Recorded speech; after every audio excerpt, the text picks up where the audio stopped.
क्या आप जानते हैं काग यानी कि क्रोस को पितरों का सबसे शक्तिशाली प्रतीक क्यों माना जाता है? गरुड़ पुराण में काग को पितरों का संदेशवाहक कहा गया है।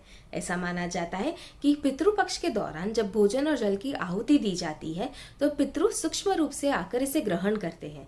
अगर कोई काग प्रसाद ग्रहण कर ले तो इसे एक स्पष्ट संकेत माना जाता है कि पितरों ने आहुति स्वीकार कर ली है। महाभारत के अनुशासन पर्व में भीष्म पितामह ने युधिष्ठिर जी को उपदेश दिया था कि दान सिर्फ ब्राह्मणों को ही नहीं बल्कि काग, स्वान और वंचितों को भी दिया जाना चाहिए। वे सब पितरों के संतुष्ट करने के माध्यम माने गए हैं। रामचरितमानस में काग भुशुंडी का वर्णन मिलता है। काग भुशुंडी एक अभिमानी ब्राह्मण थे जो श्राप के कारण काग के रूप में जन्मे थे, लेकिन उन्हें अमरता और भगवान श्री राम की शाश्वत भक्ति का वरदान भी प्राप्त हुआ था। एक समय यात्री यानी कि टाइम ट्रैवलर के रूप में उन्होंने अनेक बार महाभारत और रामायण की घटना को देखा है और गरुड़ जी को भगवान श्री राम की महिमा सुनाई है। इसी कारण काग को समय यात्री माना जाता है। वे मनुष्यों और पितरों के बीच संबंध स्थापित करते हैं। काग स्मृति का रक्षक है, इतिहास का जीवंत साक्षी है और सत्य की वो आवाज है जो युगों युगों तक अमर रहती है।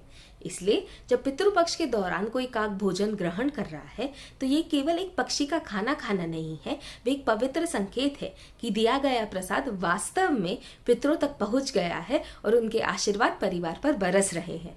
Isn't this brilliant? यतो धर्म, ततो जय।